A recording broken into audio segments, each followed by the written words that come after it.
अल्हम्दुलिल्लाहि रब्बिल आलमीन वस्सलातु वस्सलाम अला सय्यदिल मुरसलीन व बाद औज़ु बिल्लाहि मिनश शैतानिर रजीम बिस्मिल्लाहिर रहमानिर रहीम फ़इन्न मअल उसरि युस्रा इन्न मअल उसरि युस्रा व बाद वक़ाल नबी सल्लल्लाहु अलैहि वसल्लम क़द अफ़लह मन अस्लम व बाद रब्बी इश्रह ली सदरी व यस्सिर ली अमरी वहलुल उक़दतम मिन लिसानी यफ़क़हू क़ौली अम्मा बाद। तमाम तारीफ़ें अल्लाह रब्बुल इज़्ज़त के लिए हैं और दुरूद व सलाम हो हमारे प्यारे नबी मोहम्मद सल्लल्लाहु अलैहि वसल्लम पर। बहुत सारे बच्चों का एक कॉमन क्वेश्चन था कि पढ़ने बैठते हैं तो बोर हो जाते हैं, मन नहीं लगता है, क्या करना है। इंडिविजुअली कुछ कुछ बच्चों ने पूछा कर, तो मैंने सोचा चलो इसके ऊपर एक छोटा सा, ज़्यादा वक्त न लेते हुए शॉर्ट में आपको इसका सलूशन दे देता हूँ मैं। एक दीनी रहनुमाई के साथ में, दूसरा साइंटिफिक डाटा के साथ में, और तीसरा जो इस दुनिया के अंदर बेहतरीन मुस्लिम साइंसदान जिन्होंने दुनिया में एकदम चोटी की महारत हासिल की, मतलब बहुत हाई पीक पर जो गए, उनके भी इसके ताल्लुक़ से क्या सजेशंस थे कि मेहनत और पढ़ाई और मशक्क़त के ताल्लुक़ से क्या क्या बातें उन्होंने कही, वो इंशाअल्लाह ताला आपके सामने आएंगी। ठीक है, सब लोग इधर देखेंगे तो बेहतर रहेगा। साइड स्टैंड और मेन स्टैंड लगा के आप बैठ जाएंगे तो लेक्चर का कोई फ़ायदा नहीं रहेगा। 90 के एंगल में टेक लगाकर आराम से बैठ जाइए आप लोग। ठीक है, तो इससे क्या है, आपका कंसंट्रेशन भी सही रहेगा। पोस्चर बहुत इंपॉर्टेंट है पढ़ाई के लिए, इसलिए ज़रा ध्यान से सुनना है। ओके, सबसे पहले आप जो है ये वाले एकदम इधर चले जाइए, एकदम कॉर्नर पे, लास्ट में, एकदम लास्ट में। आप इधर फर्स्ट पे आ जाइए। यस, हाँ, और बिल्कुल भी डिस्टर्बेंस नहीं चाहिए। मैं सीधे सीधे नहीं तो आपको कह दूंगा, जो इंटरेस्टेड नहीं है वो बाहर जा सकते हैं। ठीक है, चलिए, नंबर 1 पॉइंट आपको इसमें याद रखना है। एक छोटा सा स्टेटमेंट या छोटा, हम कहेंगे 2 अल्फाज की एक बात है, 2 वर्ड्स, वो है दिल से। यानी जो काम दिल से किया जाता है उसमें इफेक्ट होता है। और ये किसी भी फील्ड में आप चले जाइए, दुआ दिल से की जाए तो कबूल होती है। अल्लामा इकबाल ने कहा ना, दुआ जो दिल से निकलती है ताकत परवाज रखती है, पर नहीं मगर ताकत परवाज रखती है। मतलब जो दुआ दिल से निकलती है वो पहुंचती है बराबर अल्लाह ताला के पास। आपने घर में एक चीज़ सुनी होगी, बड़ी कॉमन है, हमारी वालदा जो खाना बनाती है सबसे बेहतरीन टेस्ट होता है, या दादी या फुप्पू या खाला या नानी या दादी, कोई फेमस रहते एक फैमिली के अंदर। क्या बात है कि उनका हाथ से बनाया हुआ खाना टेस्टी होता है, दूसरे जो बनाते हैं टेस्टी नहीं होता है। हालांकि वही किचन में बनाते हैं, वही इंग्रेडिएंट रहते हैं, वही पॉट होता है, सारी चीज़ें सामग्री वही है, लेकिन उनके हाथ में वो मज़ा नहीं आता। रीज़न क्या है? दिल से बनाने में और सिर्फ खाना बनाने में बहुत बड़ा फ़र्क है। क्योंकि आप देखेंगे जिनके हाथ में टेस्ट होता है, उनके बनाने का अंदाज देखो, वो चूल्हे के पास ही खड़े रहते हैं, वहाँ से हिलते नहीं हैं। और दूसरे जो लोग रहते, पूरी सामग्री एक साथ डाले, मोबाइल निकाले, अपना शुरू हो गए, वो बनते रहता। जब सीटी आएंगी कुकर की तब पहुँच जाएंगे वहाँ पर। लेकिन जो अच्छे से बनाते, देखो बोलते हैं इतनी धीमी आंच देना, ये जब डालेंगे तो आंच को बढ़ा देना, फिर इसके बाद दूसरे नंबर पर ये इंग्रेडिएंट डालना, फिर इसके बाद ये डालना। तो वो पूरा फोकस उनका पकाने पर होता है, तो वो बात बनती है और वो ऐसा खाना बनता है। सही बात है? नहीं है? बिल्कुल पढ़ाई का मामला, पढ़ाई करने में और दिल से पढ़ाई करने में ज़मीन आसमान का फ़र्क है। तो जो लोग दिल से पढ़ते हैं वो तो आने वाले जितने भी आगे के पॉइंट्स है वो खुद सोल्यूशन अपने तलाश कर लेते हैं। बड़ी मशहूर कहावत है, if there is a will there is a way. जहाँ करने की इच्छा है रास्ते खुद ब खुद तैयार होते हैं।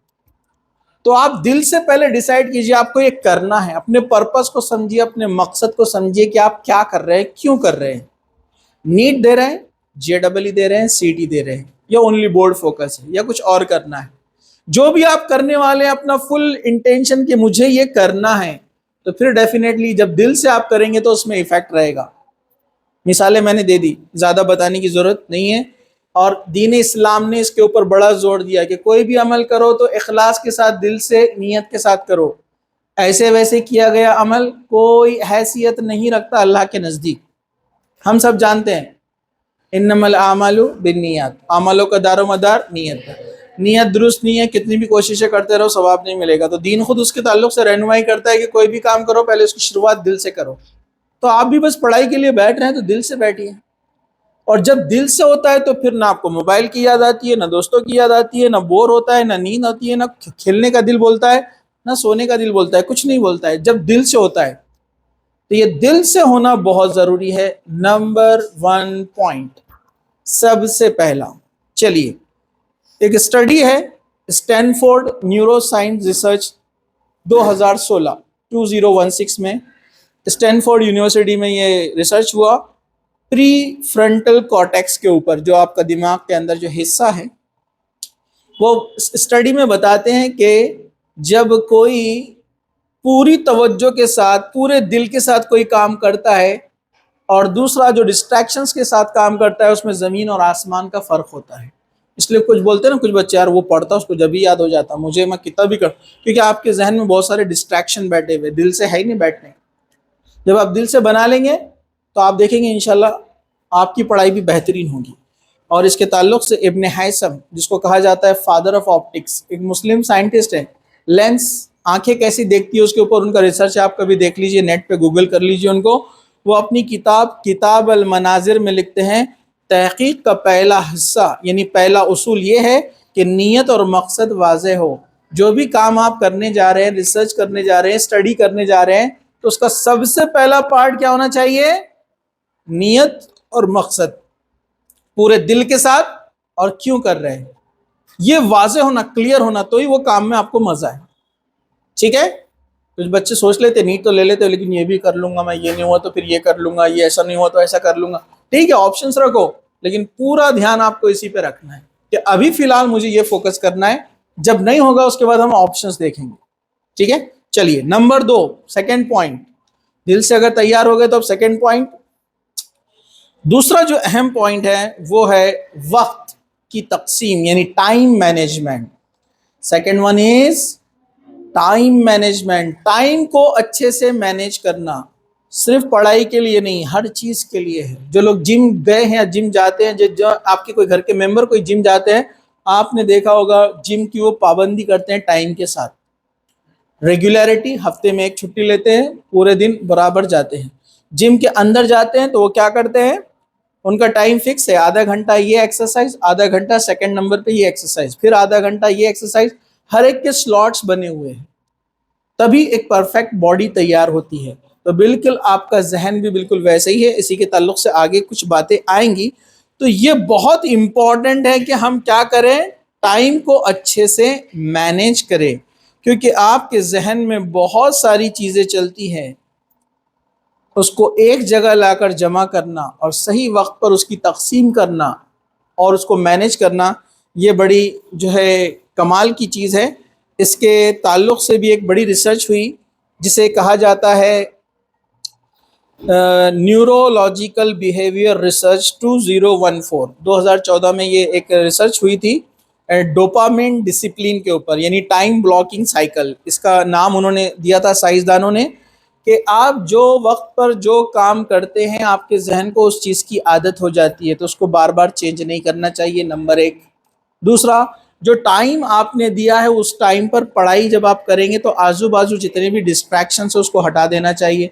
मोबाइल को बंद करके रख दो, या उसको सबसे बेहतर है कि स्विच ऑफ कर दो जब आप पढ़ाई के लिए बैठे हैं, या नहीं कर सकते तो एटलीस्ट उसको बंद करके दूर रख दो। अगर आप अकेले हैं, सिक्योरिटी का मसला है, हॉस्टल में रहते हैं, कोई मसला है, अब आप स्विच ऑफ तो नहीं कर सकते, तो अब आपको खुद सेल्फ कंट्रोल करना है कि उसको हाथ नहीं लगाना है इतना टाइम होने तक। ये और बात है कि कोई कॉल आ जाए इंपॉर्टेंट, घर में रहते तो दूसरे के कॉन्टैक्ट नंबर बहुत सारे हैं, कोई मसला नहीं है, आप अपने फ़ोन को स्विच ऑफ कर दीजिए। बेहतर ये है कि टैब जो पढ़ाई कर रहे हैं आप सिर्फ उतने पढ़ाई के लिए इस्तेमाल करें जो आपका फोकस है, जिस पर आप स्टडी कर रहे हैं, उसके अलावा दूसरी चीज़ों में बिल्कुल ना जाए। तो टाइम मैनेजमेंट का बहुत इम्पॉर्टेंट रोल है। टाइम में सबसे बेहतर टाइम है सुबह के वक्त की पढ़ाई। सुबह सूरज निकलने से सूरज डूबने तक जो पढ़ाई बच्चे करते हैं, बेहतरीन पढ़ाई होती है। नाइट में नहीं होती है, मैं ये नहीं कह रहा हूँ, लेकिन इफेक्टिव सुबह में होती है। तो आप जो है टाइम डिसाइड करें कि आप कौन से टाइम पे पढ़ने वाले हैं, और आप जिस एग्जाम की तैयारी कर रहे हैं, नीट और जेई और सीईटी की, तो उसके लिए 5 से 6 घंटे टाइम होना चाहिए। कुछ मोटिवेशनल लेक्चर्स आप देखते होंगे, 10 घंटे पढ़ो, 12 घंटे पढ़ो। क्वालिटी टाइम पढ़ो, 5 से 6 घंटे पढ़ो, लेकिन क्वालिटी। 2 घंटे फिजिक्स, 2 घंटे केमिस्ट्री, 2 घंटे बायो, जिसका मैथ्स है 2 घंटे मैथ्स, रोजाना ये पढ़ना है आप, ठीक है। तो टाइम को मैनेज करना ये सबसे इंपॉर्टेंट है। तो इसमें सबसे पहले आप टाइम डिसाइड करेंगे कौन से 6 घंटे आपको यूज करना है। कंटिन्यू 6 घंटे सुबह के, 4 घंटे सुबह के, 2 घंटे दोपहर के, 2 घंटे सुबह, 2 घंटा दोपहर, 2 घंटा रात, ये आपको डिसाइड करना है। ये आपके स्टडी आवर्स हैं, वर्किंग आवर्स नहीं। जो आपका एक्स्ट्रा वर्क रहेगा, रिकॉर्ड बुक कंप्लीट करना है, होमवर्क करना है, रात के वक्त कोई और टाइम उसका फिक्स कीजिए आप, ठीक है। फिर किसी का एक एडिशनल सब्जेक्ट होता है जो कॉम्पिटिटिव एग्जाम में नहीं होता है, जैसे बच्चों ने पीसीएम भी ले लिया, देना है नीट लेकिन मैथ्स भी है, तो उसके लिए आप अलग से 45 मिनट निकालना, उस टाइम आप सिर्फ मैथ्स करेंगे 45 मिनट, ठीक है। टाइम मैनेजमेंट में दूसरी चीज हो गई। पहली चीज हो गई वर्क डिसाइड करना है, तीसरी चीज आवर्स डिसाइड करना है कितने घंटे हैं, और तीसरी चीज जो इंपॉर्टेंट है इसके अंदर, कंटिन्यू 6 घंटे कोई नहीं पढ़ सकता, कंटिन्यू 4 घंटे भी कोई नहीं पढ़ सकता, कंटिन्यू 2 घंटे भी कोई नहीं पढ़ सकता। आप बोलेंगे नहीं हम तो पढ़ सकते हैं, लेकिन वो इफेक्टिव नहीं रहेंगी पढ़ाई, जहन आपका कुंद हो जाएगा। 1 2 3 4 दिन जब आप पढ़ेंगे तो आपके ऐसे बाल बिखरे हुए रहेंगे और आप ऐसे पागलों जैसे घूमेंगे घर के अंदर। आप बोलेंगे अरे हाँ ऐसा तो हुआ मेरे साथ, सर ने कैसा पहचानी है। तो उसका एक तरीका है, उसका तरीका ये है कि टाइम को ब्रेक करने का, मतलब घड़ी को तोड़ देने का। टाइम ब्रेक करने का मतलब क्या है? 25 मिनट स्लॉट, ये जापानीज स्टडी है। 25 मिनट, इसको बोलते हैं 25-5। 3-5 सुने थे बोलना हमने, 25-5 कहां से आ गए? 25-5 का रूल बोलते हैं इसको, 25-5 मतलब 25 मिनट पढ़ाई करो। ये इस पर बहुत बड़ी स्टडी हुई है अमेरिका में भी और जापान में भी, कि 25 मिनट आपका ब्रेन जो है बहुत इफेक्टिवली काम करता है, मतलब कम टाइम में ज्यादा चीजें अच्छे से याद कर सकता है। तो 25 मिनट पढ़ाई के बाद 5 मिनट इसको ब्रेक देना। ये मोटर गर्म हो जाती है, करते रहेंगे तो क्या होगा, स्पार्क हो जाएगा, उड़ जाएगा। तो 25 मिनट के बाद क्या करना है, 5 मिनट का ब्रेक देना है। अब 5 मिनट का ब्रेक बोले तो क्या, सोने नहीं, क्योंकि आप 5 मिनट जाएंगे 5 घंटे नहीं उठने वाले आप लोग। सर को पता है अपने बारे में बताते हैं। 5 मिनट का ब्रेक क्या देंगे आप, वहीं हेड डाउन करके आप टेबल पे वहीं आपके थोड़ा सा आराम कर लीजिए, या फिर उठिए, सबसे बेटर उठिए और थोड़ा सा वॉक कीजिए 5 मिनट का, इधर उधर कहीं जाकर आइए, या घर वालों से बात कीजिए, मदर फादर ब्रदर सिस्टर, इनसे बात कीजिए। दूसरे लोगों से बात मत करो, पड़ोसियों से, ठीक है, समझ में आया आपको? हाँ। तो अपने घर के मेंबर्स, ये भी इस पर एक रिसर्च है, वो बोलती है एक स्टडी कि फैमिली मेंबर से बातचीत करना आपके ब्रेन को हेल्दी बनाता है। लेकिन हम क्या करते, जरा टाइम मिला कि वो मोबाइल लंबा हो गया, ऐसा करते करते हाइट बढ़ गई उसकी। हाँ देखो ना, हाइट बढ़ गई ना, पहले 4 इंच आते थे, फिर 4.5, फिर 5, 6, 6.8 तक आ जा रहे मोबाइल, हाइट बढ़ गई उसकी ऐसा करते करते। हाँ सही समझ रहे बच्चे, ऐसा मतलब मॉडल आ गए ना वैसे। हाँ चलो, वो नहीं करना है, वो आपके दिमाग को और खराब करने वाला है। मोबाइल बंद कर दो नहीं बोलता मैं, लेकिन उसका टाइम रहना वो मैं आगे बताता हूँ सोशल मीडिया के अंदर, ठीक है। तो 5 मिनट ब्रेक, वॉकिंग करो, किचन में जाके आओ, कुछ खा के आओ फ्रिज में से, ठीक है। कुछ भी नहीं तो लहसुन खा लेंगे, नहीं कुछ भी नहीं, मतलब जो खाने की चीज है। हाँ फिर गर्म हो जाएगा, मसला हो जाएगा, ठीक है। घर वालों से बात करो, थोड़ा चल फिर लो, कुछ तो भी एक हल्की फुल्की एक्सरसाइज कुछ तो भी, और फिर वापस आकर बैठ जाओ। लेकिन अपना टारगेट मत भूलोगे बैठना है। तो टाइम को मैनेज करना बहुत इंपॉर्टेंट है। मैं इस पर एक छोटा सा पॉइंट बाद में और लूंगा, इसको अभी सिर्फ आप याद रखो। तीसरे नंबर पर है नींद। अब कुछ बच्चे बोल रहे होंगे ये बहुत सही बात बोले सर, ये बात तो पहले नंबर पे आना चाहिए था। आपकी जो एज है, आपकी उम्र के हिसाब से 6 से 7 घंटे नींद होना चाहिए बस, मैक्सिमम 7 या 6। इतनी नींद काफी है आपके पूरे बॉडी को फिर से वापस से वो एक्टिवेट यानी रीएक्टिवेट यानी पूरा एनर्जाइज कर देती है। कोई बंदा सुबह से लेकर शाम तक पढ़ाई करता है, रात में भी कुछ काम करता है, रात में 11 बजे सो जाता है और सुबह 6 बजे उठ जाता है, इतने 7 घंटे काफी है उसके पूरी बॉडी को वापस से एकदम न्यू एनर्जी देकर तैयार कर देता है नेक्स्ट डे के लिए। तो टाइम पर सोइए, टाइम पर उठिए। 10 बजे सो रहे 5 बजे उठ जाना, 11 बजे सो रहे 6 बजे उठ जाना। इस पर भी एक पॉइंट है, वो आगे आएगा, बताऊंगा मैं, ठीक है, लेकिन अभी बता देता हूँ, नहीं तो बाद में भूल जाएंगे। कुछ बच्चे बोलते सर हम 11 बजे का प्लान बनाए लेकिन बिस्तर पे पड़े रहे, नींद ही नहीं आ रही, सीलिंग को देखते पड़े हुए, नींद लगी 2 बजे, तो आप कैसा करेंगे? तो सोने के लिए भी प्लान करना पड़ता है। आपको सोने से पहले 2 से 3 घंटे पहले तक मोबाइल, टीवी, कोई भी स्क्रीन को नहीं देखना है, क्योंकि आपकी आंखों पर जब लाइट पड़ती है, ये जो ब्लू लाइट वगैरह होती है, ये मैसेज देती है आपके ब्रेन को कि डोपामिन रिलीज करो, अभी दिन है, बाहर रोशनी आ रही है मतलब दिन है, तो वो उसको छोड़ते रहता है और इसका इफेक्ट 2 घंटे तक रहता है। अगर आप 11 बजे टैब बंद करेंगे और सोचेंगे कि मैं सो जाऊं, तो नींद नहीं आती, आपको और अभी 1-1.5 घंटा लगेगा सोने के लिए। तो सोने के लिए प्लान करना है कि 11 बजे सोना है, तो 9 से पहले आपने रख देना है स्क्रीन, चाहे टीवी हो, मोबाइल हो, टैब हो, कुछ भी रहने दो, किसी भी हाल में नहीं देखना है, इतना भी इंपॉर्टेंट रहने दो।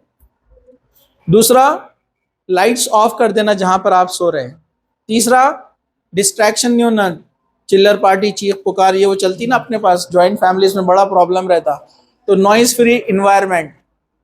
और फिर सो जाने का आदत नहीं है तो टाइम लगेगा, 1 दिन, 2 दिन, 3 दिन, 4 दिन, 1 हफ्ता भी लग सकता है।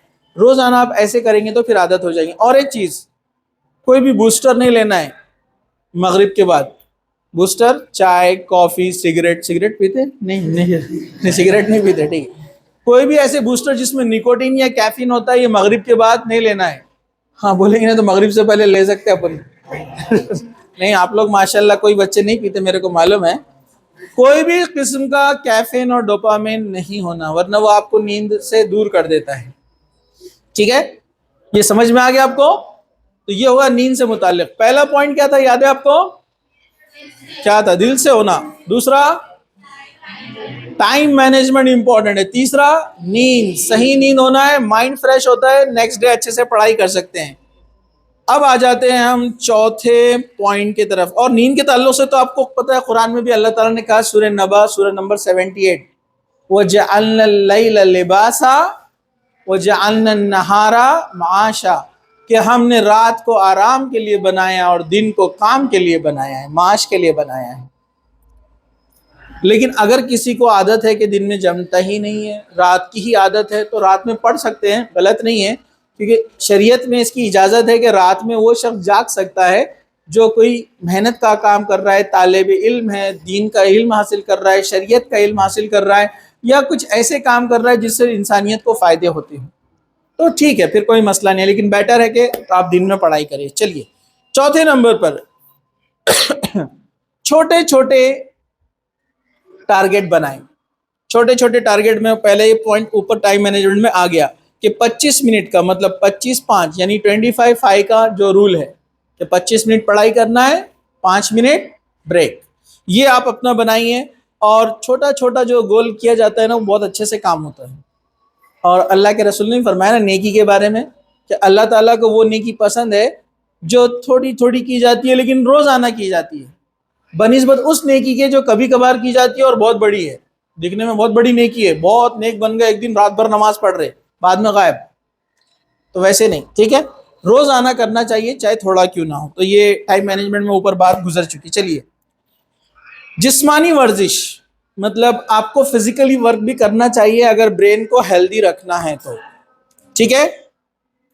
एक स्टडी है BDNF, BDNF brain derive neurotrophic factor, ये एक स्टडी है जो जॉन हॉपकिन मेडिकल यूनिवर्सिटी में हुई 2016 के अंदर, 2016 में। ये स्टडी क्या बताती है कि अगर आप कोई फिजिकल वर्क करते हैं तो आपका ब्रेन ज्यादा एक्टिवेट होता है, यानी ज्यादा एक्टिव होता है बनिस्बत उन लोगों के जो फिजिकल वर्क नहीं करते। अब फिजिकल वर्क बोले तो जिम मत लगा लो आप लोग, फिजिकल वर्क से मतलब ये है कि लाइट एक्सरसाइज, उसमें सबसे बेस्ट कौन सा है? वॉकिंग। रोजाना 20 मिनट से 30 मिनट तक चलना, वॉकिंग। 20 मिनट या 30 मिनट आप चलिए, आपका ब्रेन फ्रेश रहेगा, एक्टिवेट रहेगा और आपको पढ़ाई में मन लगेगा। इस पर रिसर्च हुआ, उन्होंने कई स्टूडेंट्स लेकर उन्होंने यूनिवर्सिटी में ये किया कि जो बच्चे पढ़ाई के साथ एक्सरसाइज करते थे उनका रिजल्ट ज्यादा अच्छा था बनिस्बत उनकी जो सिर्फ दिन भर पढ़ाई करते थे। तो आप क्या कर सकते हैं, वॉकिंग कीजिए, रस्सी खेलिए 15 मिनट 20 मिनट, बस, ज्यादा नहीं। नहीं तो शुरू हो जाते, अब तेरी बारी, अब तेरी बारी, दोनों कंपटीशन शुरू हो गया, वो नहीं। 15 से 20 मिनट बस। या फिर पीटी कीजिए, पीटी पता ना आपको, वो स्मॉल ट्रेनिंग जो है अपनी, 1 2 3, हंसी आती ना अपने को, लेकिन वो आपके पूरे बॉडी को एनर्जाइज करता है, पूरा ब्लड सर्कुलेशन अच्छे से होता है। और सबसे बेस्ट और लास्ट तो मैं आपको बताऊंगा कि जो 5 वक्त की नमाज फर्ज और सुन्नतें पूरी पड़ता है उसकी ऑटोमेटिकली एक्सरसाइज हो जाती है। क्योंकि आप जो सजदे करते हैं ना, और नमाज अच्छी करना, पटापट पटापट नहीं पढ़ना, अपने पास जो रहता है ना सुपर फास्ट स्पीड, वैसे नहीं, अच्छे इत्मीनान से रुकू, इत्मीनान से सजदे। सजदा करने से पूरा ब्लड का सर्कुलेशन जो है आपके ब्रेन तक जाता है और वापस आता है। ब्रेन को अगर ऑक्सीजन मिली तो वो ज्यादा एक्टिवेट होता है, उसको बोर फील नहीं होता है, वो फ्रेश फील करता है। तो ब्रेन को फ्रेश ऑक्सीजन बार बार मिलना चाहिए। तो बेहतर है, ज्यादा बोर हो गए तो क्या करो, आप 2 रकात पढ़ लो अच्छी लंबी, 10 मिनट की, 10 मिनट 12 मिनट की लंबी 2 रकात पढ़ लीजिए आप, इबादत। वैसे तो उसमें दुआ करना कि अल्लाह मेरी मदद करे काम में, अल्लाह ताला ने उसमें लेकिन आपको फ्री में एक्सरसाइज रखी है, ठीक है। तो चलिए, तो ये है एक रिसर्च। और एक मुस्लिम साइंसदान है अबू जैद अल बल्की, वो अपनी किताब मसालिहा अल अब्दान वल अल अनफुस में लिखते हैं कि जहनी सेहत जिस्मानी हरकत से जुड़ी हुई है। उसका जहन तेज होता है जिसके बॉडी में हरकत होते रहती है।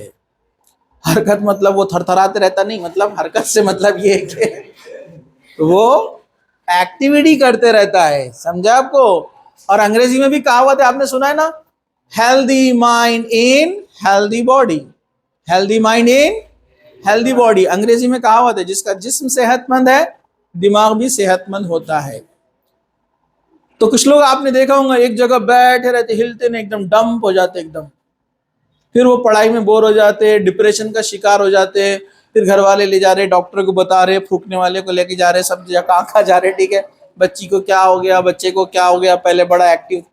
एक्सरसाइज कीजिए हल्की फुल्कियां जो आपके बॉडी को एनर्जी दे दे।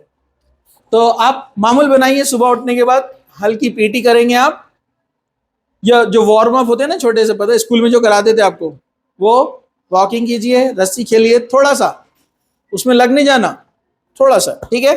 तो healthy mind present in healthy body. चलिए, आपका मन पढ़ाई में बहुत अच्छे से लगेगा। छठे नंबर पर है मोबाइल और सोशल मीडिया को कम कर देना। बंद करना नहीं बोल रहा है, रिसर्च भी बोलता है बंद तो नहीं कर सकते, जनरेशन ही ऐसी हो गई लॉकडाउन के बाद, इनके सबके दिमाग लॉक हो गए, बराबर है कि नहीं है। तो उसको कम से कम करें और उसका एक वक्त तय करें। बंद तो नहीं कर सकते ना, तो आप अपने आप को रिवॉर्ड दे उसका, तो फिर आप अच्छे से पढ़ सकते हैं। इसमें 2 चीजें, social media control plus reward. जो जब आपको रिवॉर्ड दिया जाता है तो एनर्जी आती है। आप देखो स्कूल में छोटे बच्चों के साथ क्या किया जाता है, उनको बोलते हैं जो बच्चे रेगुलर आएंगे उनको स्टार ऑफ द मंथ दिया जाएगा, यहाँ छोटा सा स्टार लगा देते हैं उनके, अब बच्चे खुश होते हैं, ऐसे चलते स्टार लेकर, हम स्टार ऑफ द मंथ है। फिर अगले दिन उनको बोर होता, नींद कभी कभार आती, तो घर में उनकी वालदा, उनकी मम्मी बोलती है अरे तुम स्टार ऑफ द मंथ, तो जल्दी से उठ जाता हो, स्टार चले जाएगा मेरा। तो रिवॉर्ड मिलने से आपका ब्रेन एक्टिवेट होता है। अब आप बोलेंगे हम तो अब इतने टेढ़े नहीं जैसा बचपन में थे, आपको स्टार भी लगाया तो हम दूसरे दिन जाकर सोने वाले हैं, नहीं। वो रिवॉर्ड अपने आप को देना जो आपका दिल जहां लगता है, और वो है मोबाइल। तो आपने ये तय करना कि आज मैंने अगर पूरे 6 घंटे पढ़ाई किया तो आज शाम में मैं 1 घंटा या आधा घंटा मोबाइल यूज करूंगा। ये अपने, अब नहीं करने वाला तो बोलेगा किसका बाप रोकने वाला अपने को, अपन 2 घंटे भी नहीं बैठे तो लेकर तो बैठूंगा मोबाइल में। वो ईमानदारी नहीं है, वो ऑनेस्टी नहीं है। तो अपने आप को रिवॉर्ड देना कि मैं मोबाइल को तभी हाथ लगाऊंगा जब 6 घंटे का टारगेट कंप्लीट होगा। आप देखिए इसका फायदा होता है। और अपने आप को शाबाशी देने का, वेरी गुड। हम बोलेंगे इससे क्या होता, अपने आप को शाबाशी। नेचुरली आपके अंदर ऐसे हार्मोन्स रिलीज होते हैं जो आपके ब्रेन को ये बताते हैं कि ये अच्छा काम था जो आपने किया, जिसके लिए आपको रिवॉर्ड मिला। और जाने अनजाने में आप ऑटोमेटिकली पढ़ाई की तरफ बढ़ने लगते हैं। अपने आप को रिवॉर्ड देना। सोशल मीडिया से अपने आप को आप बचाइए, क्योंकि बहुत सारे मोबाइल ऐप्स, बहुत सारे गेम्स और बहुत सारे आजकल तो मीडिया, जो सोशल मीडिया है, ये दिमाग को ख़राब कर रहे हैं। इन्होंने ख़राब नहीं किया, हाईजैक कर लिया और आपको कैदी बना दिया है। बगैर मोबाइल के कोई नहीं रहता। अभी जितने भी बच्चे हैं ना, देखो घर जाते ही सबसे पहले बैग रखने का मोबाइल हाथ। मैं बोलता हूँ 99% खाना भी नहीं खाते। मम्मी आवाज़ देते अरे खाना निकाल दिए देखो, फिर आखिर को चिढ़ जाते और आते हो पकड़ते मोबाइल और फेंक देते। फिर वो बैठ यहाँ पर। ये हाल है घरों का। बच्चे, बड़े, बुढ़े भी लग गए। अब बुढ़े भी दिख रहा नहीं है, ऐसे ऐसे करके यूं चले इनका कुछ तो भी ऐसे, ठीक है। हाँ। नहीं, डिसिप्लिन लाइए। पहला पॉइंट याद रखिए, दिल से अपना मकसद पहचानिए। क्यों कर रहे हैं हम टाइम पास कर रहे हैं या जिंदगी में कुछ करना है? चलिए 7वें नंबर पे पॉइंट है इन्वायरमेंट। पढ़ाई का इन्वायरमेंट बनाइए। पढ़ाई का इन्वायरमेंट में सबसे अहम चीज है फ्रेंड। पढ़ने वाले सहेलियां, पढ़ने वाले दोस्त, पढ़ने वाले दोस्त, पढ़ने वाले सहेलियां। अल्लाह के रसूल ने फरमाया, अल्लाह के रसूल ने क्या फरमाया कि इंसान अपने दोस्त के मजहब पर होता है। हदीस दीन के ताल्लुक से है, इंसान अपने दोस्त के मजहब पर होता है। इसका मतलब ये, उसका दोस्त जैसा रहेगा वो वैसे बनेगा, वैसे ही कंसेप्ट और उसके अकीदे लेगा। इसलिए कहा, कुरान ने कहा कुनू मअस सादिकीन, सच्चे लोगों के साथ रहा करो। कुरान मजीद की आयत है सूरह तौबा के अंदर, आयत नंबर 119, कि अल्लाह ताला ने कहा सच्चे लोगों की सोहबत में रहो। क्योंकि अगर आप में कुछ खराबी है भी लेकिन सच्चे लोगों के साथ रहेंगे तो क्या होगा, आप भी सच बोलने लगेंगे, आप झूठ नहीं बोलेंगे। क्योंकि आपने झूठ बोले तो वो जो सच बोलने वाला फ्रेंड है वो आपको रोक देगा, टोक देगा, नहीं नहीं बोलना, झूठ है, गलत है। तो धीरे धीरे आप में भी अच्छाई आना शुरू हो जाएंगे। इसलिए कहते हैं ना, कहा जाता है कि तन्हाई से अच्छा साथी बेहतर, समझा आपको? और बुरे साथी से तन्हाई बेहतर। मतलब आपके पास दो ऑप्शन है, एक अच्छा दोस्त, बुरा दोस्त। तो आप सेलेक्ट करेंगे अच्छे दोस्त को। अब अच्छा दोस्त का ऑप्शन ही नहीं है, या तो दोस्त नहीं या फिर बुरा दोस्त, तो फिर क्या लेना है आपको? तन्हाई। दोस्त बनाना ही नहीं है उसको फिर। लेकिन अगर अच्छा दोस्त अवेलेबल है नेक, तो पहले उसको दोस्ती बनाओ अपने साथ, समझा आपको? तो ये बहुत इन्वायरमेंट का इफेक्ट बहुत डेंजर है। इसलिए अल्लाह के रसूल बार बार ताकीद कर रहे सहाबा को कि दोस्त बनाओ तो अच्छा बनाओ, सच बोलने वाला बनाओ, ईमान वाला बनाओ, और ना मिले तो फिर क्या करो, अकेले रहो, अच्छा ज्यादा बेटर है। लेकिन उस सूरत में अकेले नहीं रहना जब कोई नेक है, अवेलेबल है। तो पढ़ाई के मामले में भी आप सोचो, पढ़ाई करने वाले के दोस्त बनाओ। आपको अगर जान पे भी आता है तो बोलता है कि नहीं उठ चल, मेरे साथ रहना है ना, पढ़ना पड़ेगा। वो बोलता अरे चल अपन जाएंगे ना, खेल कर आएंगे। बोलता नहीं नहीं, पढ़ाई। और अगर अपन ने अपने जैसा ही दोस्त बनाए, वो बोलता चल आएंगे, तो ये तो पहले से एक पैर पे रेडी रहता, उसके बोलते उचक के बढ़ जाता पीछे गाड़ी पे हो। हाँ। और बातें करने वालों को फ्रेंड बनाया अपन ने, सुनी है तो मालूम है क्या, तो वो बुक ऐसा रखती, हाँ बोलना क्या हुआ।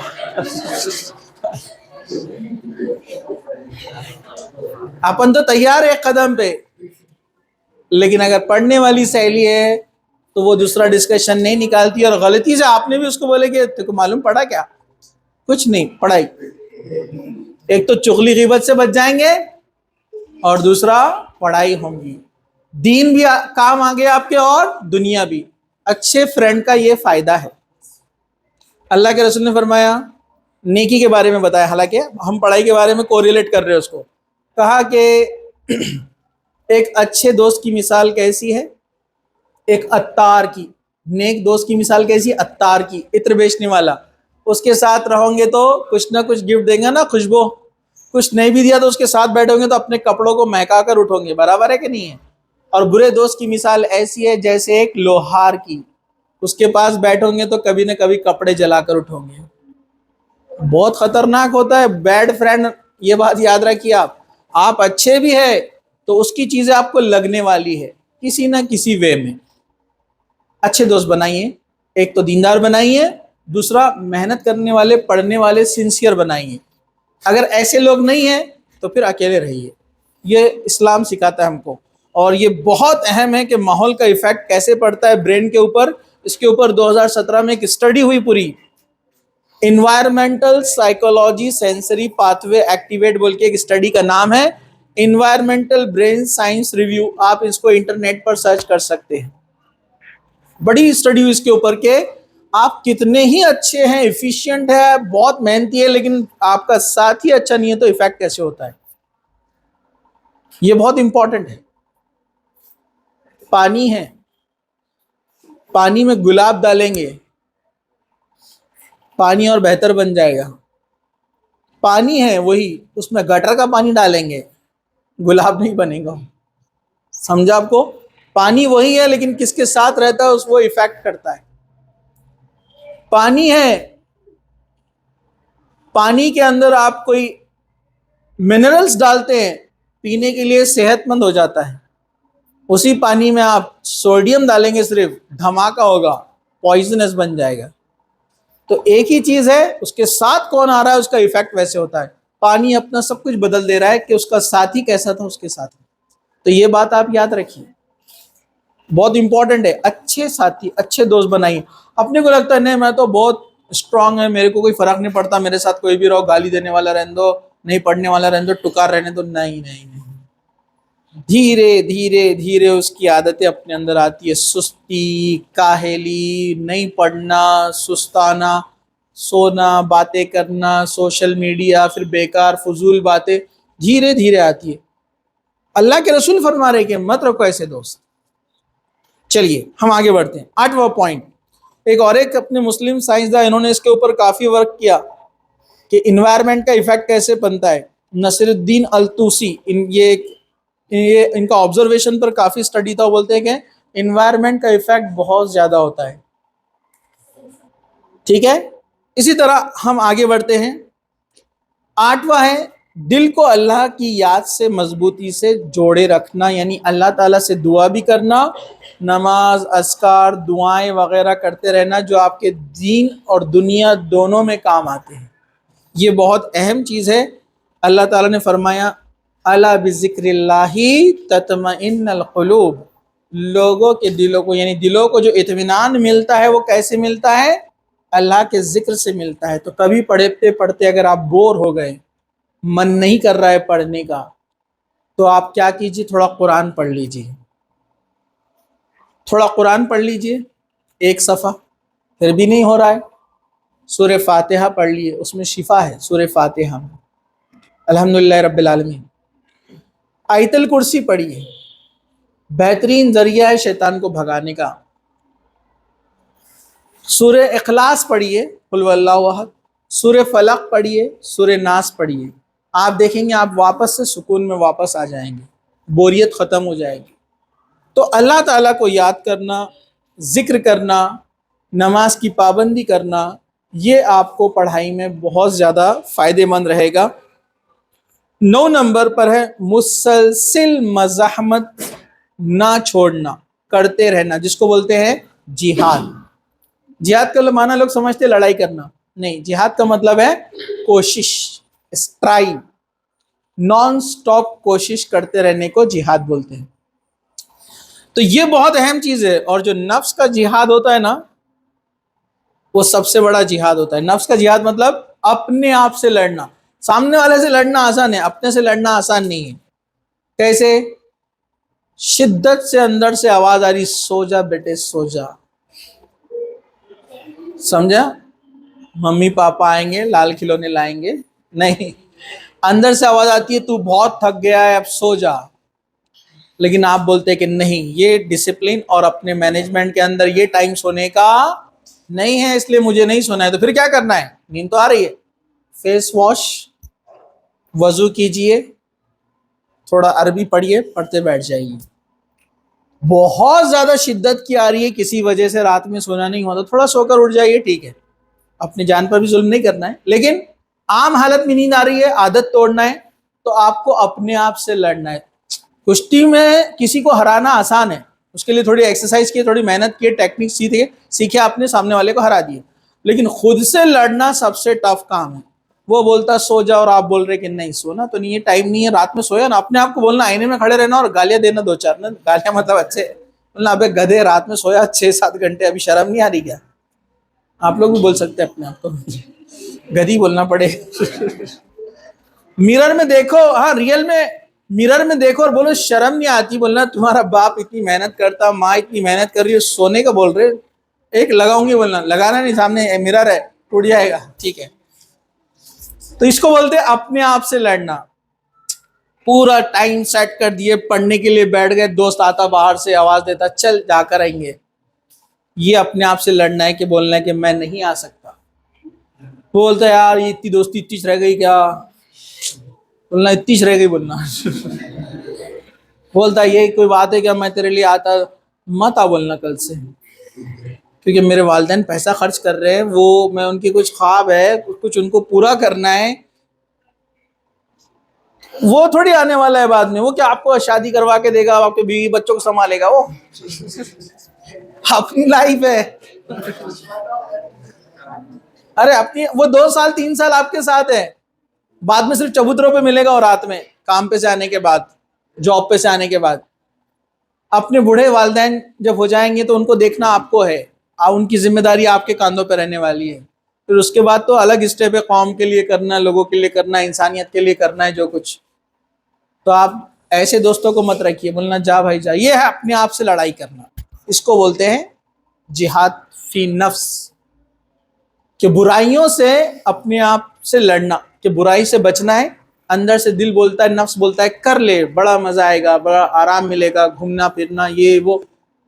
अपने को बोलना है कि नहीं, ये मेरा डिसिप्लिन है, ये मेरा शेड्यूल है, मेरा टाइम है, मुझे नहीं करना है।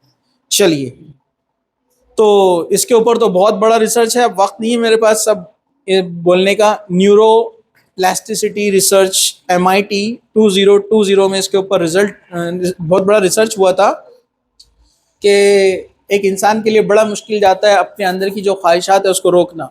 लेकिन कहा कि वो इसको तभी इस पर जीत हासिल कर सकता है जो अपने मकसद को हमेशा जहन में रखता है कि मैं क्यों ये काम कर रहा हूँ, किसके लिए मैं उठकर आता हूँ, घर छोड़कर आता हूँ, क्लास करता हूँ, पैसा लगा रहे हैं, वालिदैन भी लगा रहे हैं पैसा, मैं वक्त लगा रहा हूँ, एनर्जी लगा रहा हूँ, और उसका आउटपुट मुझे ना मिले तो कितनी बुरी बात है।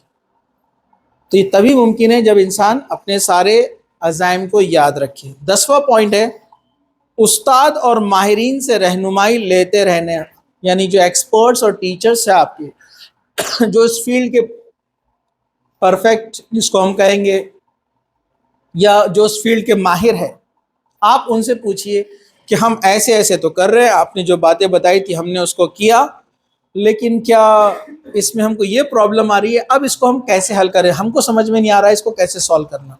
तो ये राय लेना बहुत अहम चीज़ होती है। आपको मालूम है इमाम मालिक के ताल्लुक से आता है कि उनके मोर देन 100 टीचर्स थे जिनसे उन्होंने इल्म हासिल किया। मोर देन 100 इमाम मालिक के ताल्लुक से आता है। इसी तरह जो है जितने भी आप मुहद्दिसीन को देखेंगे, इनके उस्ताद थे जिनके पास ये घर से ज़्यादा उस्ताद के साथ टाइम गुजारते थे, कि कभी कभार तो ऐसा होता तो लोग समझते थे कि ये इनके बच्चे, इनकी औलाद है। इतना ज़्यादा वो उस्ताद से राय मशवरा और इल्म लेने में वक्त उनके साथ सर्फ करते थे, मतलब डिवोट करते थे, देते थे। तो इस पर बहुत सारी चीज़ें मैं मुख्तसर सा बयान कर रहा हूँ। 11वां पॉइंट याद रखिए, 2 दिन के दूध और घी में कोई पहलवान नहीं बनता। पता ना, अचानक कभी अपने को सोचता है हेल्थ बनाने का, घर वाले बोलते दूध पीना, अच्छी अच्छी चीज़ें खाना, तो 2 दिन खूब खाते पीते और तीसरे दिन से गायब। तो ऐसा पहलवान कोई नहीं बनता। तो वैसे ही इमाम शाफी रहमुल्लाह से किसी ने पूछा कि इल्म हासिल करने के लिए हम क्या करें, इसके गैब के ख़जाने क्या है। उन्होंने 5 चीज़ें बताई, अब उसमें से मुझे कुछ याद है। उन्होंने कहा सबसे पहला खुलूस दिल, पूरा दिल से वो काम करना चाहिए जो पहले हो चुका है। दूसरा उन्होंने कहा कि कोई उस्ताद आपको जो सही इल्म सिखाए वो आपके पास होना चाहिए। तीसरा, एक तवील वक्फा दरकार होता है इल्म हासिल करने के लिए। जोश में आ गए, मोटिवेशनल स्पीच सुने, रात भर पढ़ाई, ऐसे से कोई कामयाब नहीं होता है। रोजाना का जो टाइम फिक्स किया है, कई दिन कई महीने और साल लगते हैं उसके अपने अचीव करने के लिए टारगेट को। तो कहते हैं कि एक तवील वक्फा दरकार होता है चीज़ों को हासिल करने के लिए। जैसे एक मशहूर कहानी, चाइनीज़ के एक शख्स था, उसने जो है कारोबार शुरू किया, कारोबार में फेल हो गया। तो अपना 10वां पॉइंट था ना, वैसे ही उसके उस्ताद के पास गया, कहा कि उस्ताद मैंने बहुत बड़ा कारोबार डाला लेकिन सब फ्लॉप हो गया, सब, मैं बहुत मायूस हो गया ज़िंदगी से, अपने आप को ख़त्म करना चाहता हूँ। ये चाइनीज़ स्टोरी है। तो जो उनका उस्ताद था उसने कहा कि तुम्हें पता है जो चाइनीज़ बाम्बू होता है उसकी फसल कैसे उगती है? उसने कहा हाँ। कहा कि जब हम उसका बीज बोते हैं तो बीज को बाहर आने में कितना वक्त लगता है, जब उसको खाद पानी सब डाला जाएगा। आपको पता है चाइनीज़ बाम्बू बड़ा मजबूत होता है, इसकी हाइट होती है 40-50 फीट, 30 फीट तक नॉर्मल। कहा कि उसकी जो कोम रहती है, पहली जो उसकी पत्ती होती है, वो जमीन में से बाहर निकलने के लिए कितना वक्त लगता है? तो जो चाइनीज बाम्बू की खेती करते हैं उनको पता है 5 ईयर्स लगते हैं। 5 साल तक वो बाहर ही नहीं आता बीज फूट कर, जर्मिनेशन बोलते हैं ना उसको, वो अभी स्टार्ट ही नहीं होता है। 5 साल के बाद वो बाहर निकलता है। लेकिन आपको पता है 2 ही हफ्तों में वो 30 फीट का हो जाता है, 2 या 3 हफ्ते में। तो उस्ताद पूछता है बताओ उस पौधे को 30 फीट तक जाने के लिए कितना वक्त लगा? वो स्टूडेंट बोलता है कि 2 हफ्ते या 3 हफ्ते। तो टीचर बोलता है नहीं, 5 साल 2 हफ्ते। वो जो बीज ने बेस पे वर्क किया ना, बुनियाद पर 5 साल, तुम उसको भूल गए, वहां रिजल्ट नहीं दिखा कुछ भी, रिजल्ट बाद में दिख रहा है तुमको एकदम। तो कहा कि हर फील्ड का मामला ऐसे ही है, शुरुआत में जो मेहनत की जाती है, अनथक मेहनत, वो नज़र तो नहीं आती है, उसका आउटपुट बाद में नज़र आता है। तो ये बहुत अहम चीज़ है। और आखिरी और 12वां पॉइंट, ये तमाम चीज़ें मैंने आपको बता दी, आप में जोश आ गया, आप बड़े मोटिवेट हो गए, मुझे लग रहा है भी फेस से। घर जाते आप सोचेंगे आज से पढ़ाई शुरू, पूरा शेड्यूल तय, और आप जाकर किताब खोलेंगे, किताब खोलने के बाद पहला ही पैराग्राफ समझ में नहीं आएगा और आप बोलेंगे इंशाल्लाह कल से बैठूंगा मैं, और रख देंगे उठाकर। ये 90% बच्चों के साथ होता, 90%, और सारा मोटिवेशन गया पानी में। तो इसको भी सॉल्व करना चाहिए। वो ये, आप पहला पैराग्राफ पढ़ा, ठीक है, नहीं समझा कोई बात नहीं, यहां से आपका जिहाद यानी स्ट्राइक, कोशिश शुरू हो गई। क्या है? पढ़ा, समझ में नहीं आया, एक एक वर्ड का मीनिंग देखो, उसको समझो। नहीं समझ में आता है, यूट्यूब पे देखो, वीडियो देखो उसका, उससे रिलेटेड पॉइंट को समझो। लेकिन पूरा यूट्यूब पे नहीं चले जाना। कुछ लोग होते हैं अब मैं बहुत पढ़ रहा, यूट्यूब लगा के बैठ जाते हैं ऐसे। 1 घंटे के बाद पूछो क्या देखे आपने, क्या था कि कुछ तो भी अच्छा पढ़ा रहे थे मैडम वो। लड़कियां, लड़के बोले तो मैडम को देखते बैठे, ठीक है। आजकल शो ऑफ चल रहा है, जिनको मतलब बोलना नहीं चाहिए, जिनको पढ़ाना अच्छे से नहीं आता है, बस वो ड्रेसिंग करके आ जा रहे और उनको देखते बैठे लड़के, और व्यूज बोले तो 1 लाख 2 लाख। और जिसने पूरा वीडियो देखा है 1 घंटे का, उसको पूछो क्या पढ़ाया मैडम ने, कुछ तो भी अच्छा पढ़ा रहे थे, वो बहुत अच्छा पढ़ाते हो, तो क्या पढ़ा है उन्होंने वो नहीं मालूम है, लेकिन अच्छा पढ़ा है। लेकिन वीडियो को देखने का भी एक तरीका होता है कि जब वो लेक्चर चल रहा है तो साथ में पेन और बुक रखना चाहिए, उसको पॉज करके वो पॉइंट को लिखना चाहिए।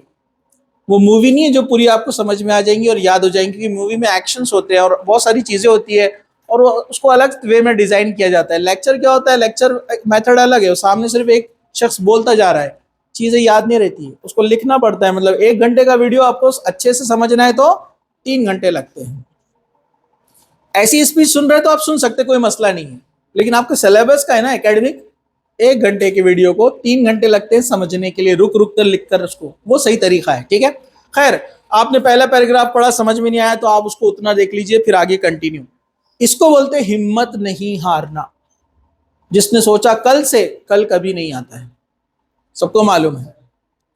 तो इसलिए कल से का नहीं करना, बोलना ठीक है बोर भी हो रहा है तो, लेकिन आज मैंने टाइम तय किया 1 घंटा, तो 1 घंटा पूरा करके ही मैं छोड़ने वाला है इसको।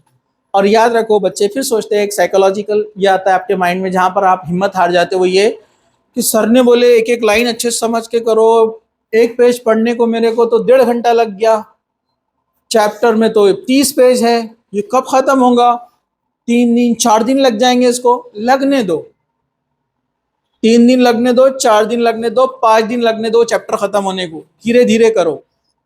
किसी किसी को जल्दी हो जाएगा जो पहले से टच में है, जो नहीं है उनको टाइम लगेगा, 4 दिन 5 दिन लगेंगे, लेकिन मैं आपको गारंटी देता हूं अगला चैप्टर 2.5 दिन में हो जाएगा, क्योंकि अब आपका ब्रेन सीख रहा है कि चीजों को कैसे समझना, इस सब्जेक्ट को कैसे समझना, अभी धीरे धीरे सीख रहा है वो।